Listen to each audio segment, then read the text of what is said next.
નમો નમઃ. મિત્રો, ગુજરાતીમાં, હિન્દી અને ઇંગ્લિશમાં તમે સંખ્યા જ્ઞાન ધરાવો છો, તો આજે આપણે સંસ્કૃત વિષયમાં સંખ્યાવાચક શબ્દોનો અભ્યાસ કરીશું. એ પહેલાં આપણે અનુનાસિક વિશે થોડીક માહિતી મેળવીશું. તો જોઈએ આપણે અહીંયા અનુનાસિક સંખ્યા. અહીંયા આપણે જે સંખ્યા વિશે જે અભ્યાસ કરવાનો છે એમાં સંસ્કૃતમાં આપણે સંખ્યા આ પ્રમાણે જે લખીશું, તો સંખ્યાની અંદર અહીંયા ડ અનુનાસિક જે મૂકેલો છે એ અનુનાસિક ડ એ કેવી રીતે મુકાય એ વિશે અહીંયા આપણે આજે જોવાનું છે. તો અનુનાસિક વિશે થોડીક માહિતી મેળવીએ. સંસ્કૃતમાં અક્ષર ઉપર અનુસ્વાર લખવામાં આવતો નથી, પરંતુ જે અક્ષર ઉપર અનુસ્વાર હોય તે પછીના અક્ષરનો અનુનાસિક એટલે કે પછીનો અક્ષર જે વર્ગનો હોય તે વર્ગનો અનુનાસિક તે બે અક્ષરની વચ્ચે લખવામાં આવે છે. બરાબર. તો અહીંયા સંસ્કૃતમાં આપણે અક્ષરની ઉપર અનુસ્વાર કરવામાં આવતો નથી, પણ અનુસ્વારની જગ્યાએ અહીંયા આપણે અનુનાસિક લખવાનો છે, અને એ અનુનાસિક એ કયા અક્ષરની આગળ મુકાશે એ આપણે અહીંયા જોવાનું છે.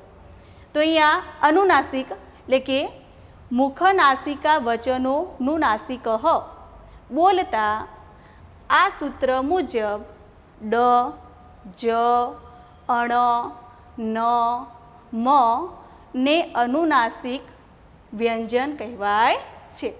બરાબર. તો અહીંયા આ જે ડ, જ, અણ, ન, મ આ પાંચ જે અનુનાસિક જે છે એ અનુનાસિક એ કયા અક્ષરની આગળ એટલે કે કયા વર્ણની આગળ મૂકવામાં આવે છે એ વિશે અહીંયા આપણે જોઈએ. તો અહીંયા ક વર્ગનો અનુનાસિક ડ છે. ક વર્ગનો અનુનાસિક કયો છે? ડ. બરાબર. તો અહીંયા આ ડ અનુનાસિક જે છે એ ક, ખ, ગ, ગ આ ચાર અક્ષરની આગળ ડ અનુનાસિક મુકાશે. કયો અનુનાસિક મુકાશે? ડ અનુનાસિક મુકાશે. બરાબર. અહીંયા આ અનુનાસિકને પંચમા અક્ષર તરીકે પણ ઓળખવામાં આવે છે, કેમ કે પાંચમા સ્થાને મુકાય છે. ક, ખ, ગ ને ગ આ ચાર વર્ણ જે આપેલા છે એ ચાર અક્ષરની આગળ અહીંયા આપણે ડ અનુનાસિક મૂકીશું. તો અહીંયા કેટલાક ઉદાહરણ લખ્યા છે. ક વર્ગનો અનુનાસિક ડ છે. બરાબર. તો ક, ખ, ઘ અને ગ એ ચાર અક્ષરની આગળ ડ અનુનાસિક મૂકી અને કેવી રીતે લખવું આપણે અહીંયા એ કેટલાક અહીંયા ઉદાહરણ લખ્યા છે એ આપણે જોઈએ. શંકર. અહીંયા શંકર શબ્દ જે છે તેમાં શંકરમાં કની આગળ ડ અનુનાસિક મૂકેલો છે. શંકર. તો અહીંયા આપણે ગુજરાતીમાં જ્યારે લખીએ છીએ ત્યારે આ પ્રમાણે આપણે એને લખીએ છીએ. બરાબર. પણ સંસ્કૃતમાં અહીંયા આપણે અનુસ્વાર કરવાનો નથી, અને અનુસ્વારની જગ્યાએ અહીંયા આપણે અનુનાસિક ડ મૂકવાનો છે. બરાબર. તો અહીંયા સંસ્કૃતમાં અહીંયા આપણે અનુનાસિક ડ મૂકી અને આ પ્રમાણે એને લખીશું શંકર. બરાબર. તો અહીંયા કની આગળ ડ અનુનાસિક મુકાયો. એના પછી છે સંખ્યા. તો સંખ્યા આપણે એને વાંચીશું, પણ એને સંસ્કૃતમાં આ પ્રમાણે લખાશે સંખ્યા. તેમાં ડ અનુનાસિક કે ખની આગળ ડ અનુનાસિક મૂકી અને અહીંયા સંખ્યા આ પ્રમાણે લખ્યો છે. બરાબર. તો કેટલાક બાળકો એવી રીતે એને વાંચતા હોય છે કે સડંખ્યા, પણ સડંખ્યા નહીં પણ સંખ્યા. અહીંયા અનુનાસિક ડ છે એનો ઉચ્ચાર આપણે શું કરીશું? ન ઉચ્ચાર કરીશું. અહીંયા જે પાંચ અનુનાસિક છે ડ, જ, અણ, ન, મ. બરાબર. તો આ પાંચ અનુનાસિકમાં ડ, જ અને અણનો ઉચ્ચાર ન થશે, નનો ઉચ્ચાર ન જ થાય છે અને મનો ઉચ્ચાર મ જ થાય છે. એટલે આપણે આ ત્રણ જે અનુનાસિક છે એનો ઉચ્ચાર કરતી વખતે ખાસ ધ્યાનમાં રાખવાનું છે. તો અહીંયા આપણે કેવી રીતે વાંચીશું આને? સંખ્યા. બરાબર. મંગલવાસર, બરાબર. તો અહીંયા મંગલવાસર એમાં આ ગ, તો આ ગની આગળ ડ અનુનાસિક મુકાયો. બરાબર. તો અહીંયા જે અનુસ્વાર છે એની જગ્યાએ સંસ્કૃતમાં આપણે અહીંયા મંગલવાસર એ ગની આગળ ડ અનુનાસિક મૂકી અને આ પ્રમાણે સંસ્કૃતમાં લખાશે. બરાબર.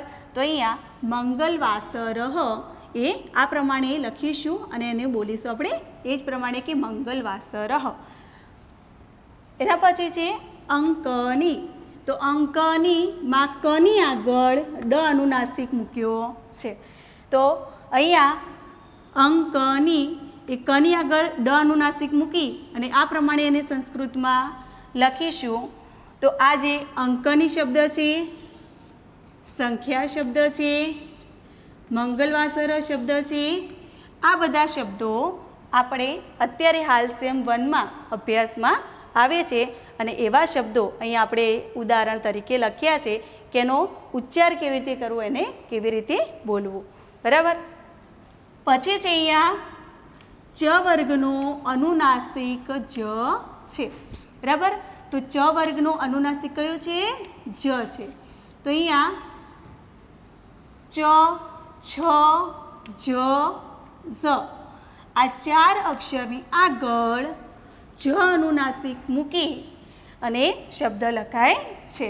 બરાબર. તો એના કેટલાક આપણે અહીંયા ઉદાહરણ જોઈએ. તો ચ વર્ગનો અનુનાસિક જ છે. અહીંયા ઉદાહરણ એક લખ્યું છે પંજર. તો પંજરમાં જ જે છે, અહીંયા જો જ આવ્યો છે, આ 4 અક્ષરની આગળ જ આ જ અનુનાસિક મુકાય છે. તો આ જની આગળ અહીંયા અનુનાસિક જ મૂકી અને આ પ્રમાણે એને સંસ્કૃતમાં લખ્યું છે પંજર. બરાબર. ચલો એના પછી છે અહીંયા પંચ. તો અહીંયા ચ. બરાબર. આ જે ચ છે એ ચની આગળ આ જ અનુનાસિક મૂકી અને આ પ્રમાણે આપણે એને લખ્યું છે પંચ. અનુસ્વારનો અનુનાસિક કેવી રીતે કરવો અને કયા અક્ષરની આગળ કયો અનુનાસિક મુકાશે એ આપણે અહીંયા ખાસ જોવાનું છે. બરાબર. તો પંચ. તો અહીંયા ચની આગળ જ અનુનાસિક મૂકી અને આ પ્રમાણે આપણે એને પંચ આ પ્રમાણે લખીશું. કેટલીક વાર અહીંયા પરીક્ષામાં પણ બાળકો પંચ શબ્દમાં અહીંયા ઉપર આ પ્રમાણે લખે તો આ ખોટું કહેવાય. સંસ્કૃતમાં આપણે એને કેવી રીતે લખીશું? પંચ આ પ્રમાણે લખાશે. બરાબર. જે અનુસ્વાર છે એ અનુસ્વારનો અહીંયા અનુનાસિક મૂકી અને કેવી રીતે લખવું એ આપણને ખ્યાલ હોવો જોઈએ. સંચિકા. તો સંચિકામાં ચની આગળ જ અનુનાસિક મૂકી અને આ પ્રમાણે સંચિકા લખાય. પિંજહ. પિંજહ. તો અહીંયા જની આગળ અનુનાસિક જ મૂકી અને આ પ્રમાણે આપણે પિંજહ લખીશું. કુંચિકા. તો કુંચિકામાં પણ ચની આગળ આ જ અનુનાસિક મૂકી અને આ પ્રમાણે કુંચિકા લખીશું. બરાબર. અહીંયા અત્યારે હાલ તમારે સેમ 1માં અભ્યાસમાં આવે છે પંચ શબ્દ પણ હાલ સંખ્યામાં આવી જાય છે.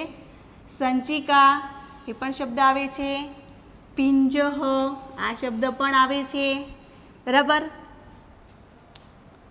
અને કુંચિકા આ શબ્દ પણ આવે છે. તો એનો ઉચ્ચાર કેવી રીતે કરવો એ આપણને ખ્યાલ હોવો જોઈએ.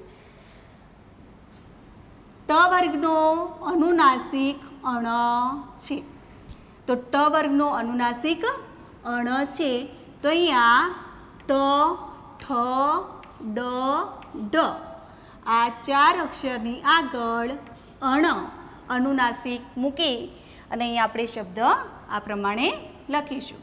તો ટ વર્ગનો અનુનાસિક અણ છે અને ટ, ઠ, ડ, ઢ આ 4 અક્ષરની આગળ અહીંયા અણ અનુનાસિક મૂકી અને કેટલાક ઉદાહરણ લખેલા છે. કંટક.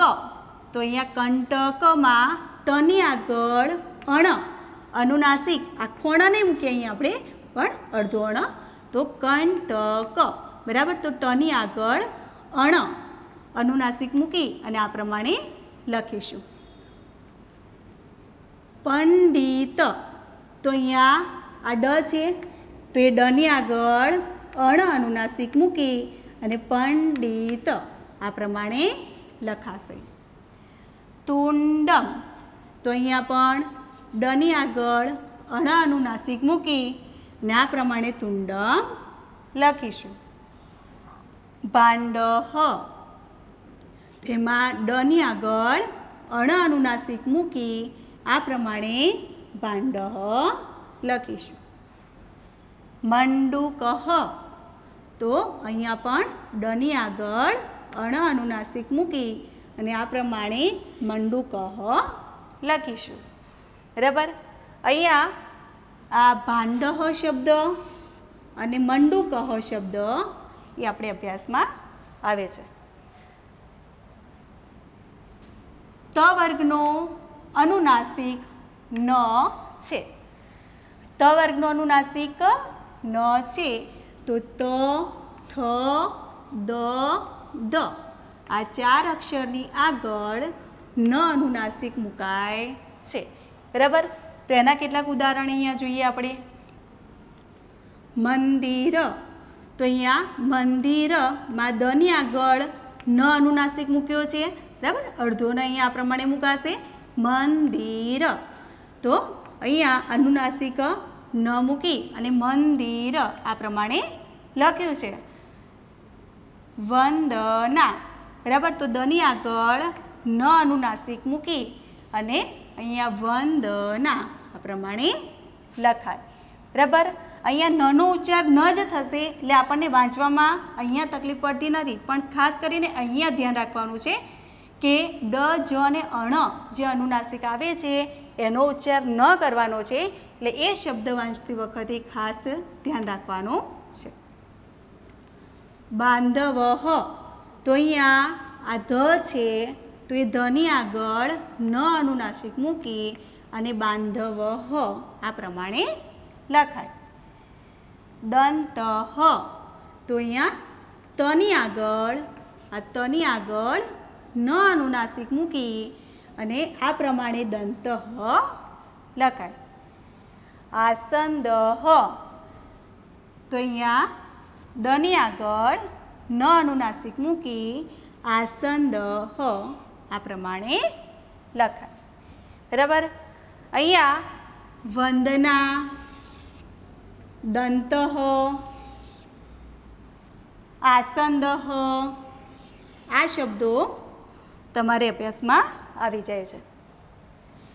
પ વર્ગનો અનુનાસિક મ છે.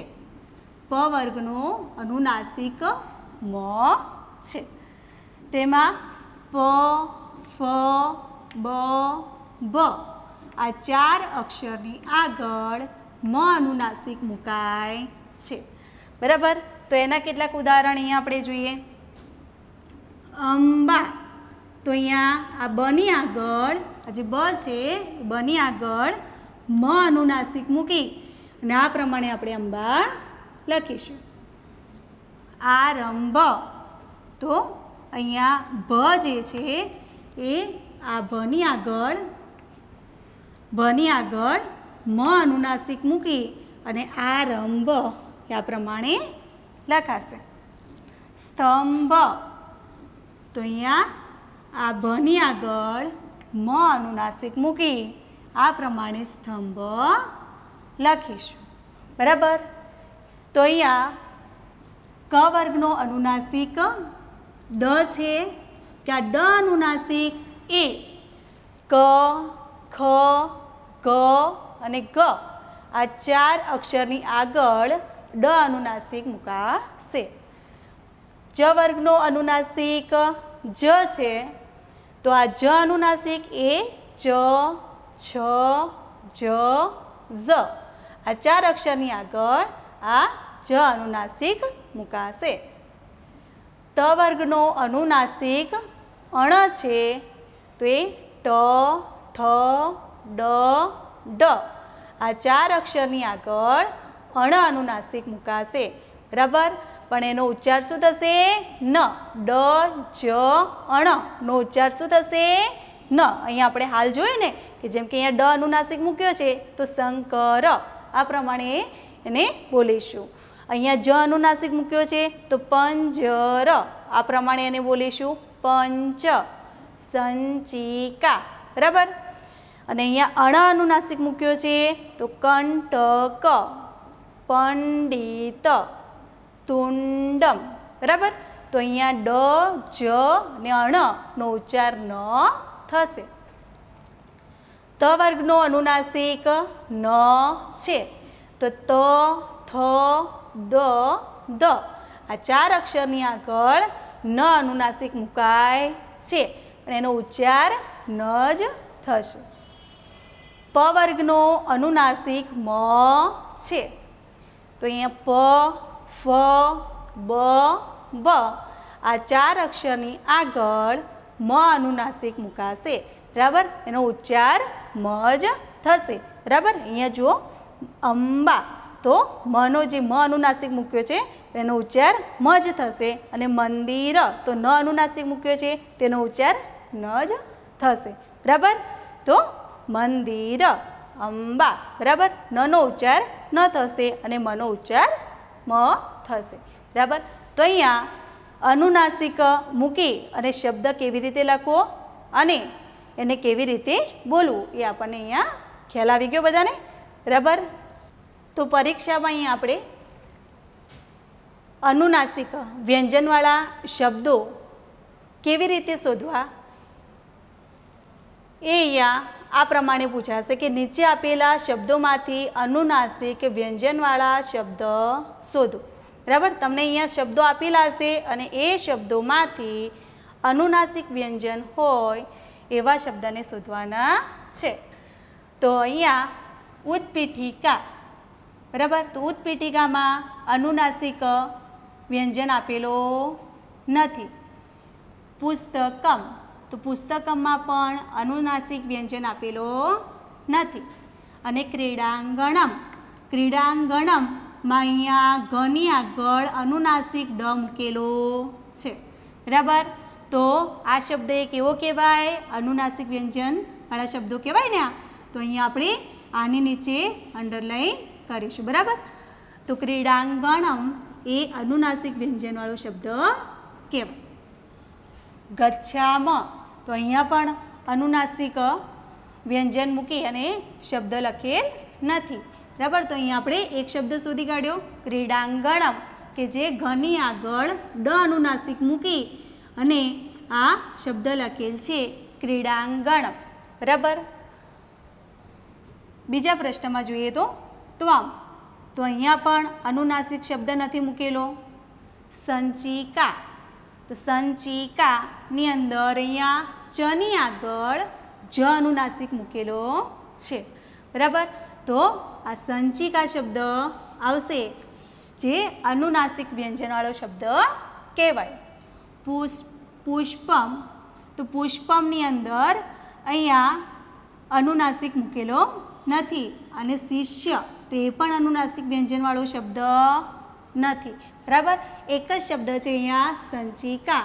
તો અહીં આપણે એની નીચે અંડરલાઈન કરીશું. શ્યુતઃ, શ્યુતઃમાં પણ અનુનાસિક નથી. મંડુકઃ તો મંડુકઃમાં ડની આગળ અણ અનુનાસિક મૂકેલો છે. તો આ શબ્દ આવશે અનુનાસિક વ્યંજનવાળા શબ્દમાં, બરાબર. તો આની નીચે આપણે અહીંયા અંડરલાઈન કરીશું. ઉત્તિષ્ઠતિ તો આ શબ્દ પણ નહીં આવે. અને ઈચ્છતિ તો આ શબ્દ પણ આવશે નહીં, બરાબર. તો મંડુકઃ એ અનુનાસિક વ્યંજનવાળો શબ્દ છે એટલે આપણે એની નીચે અહીંયા અંડરલાઈન કરી છે, બરાબર. આપણે અનુનાસિક વ્યંજનવાળા શબ્દો શોધવાના છે.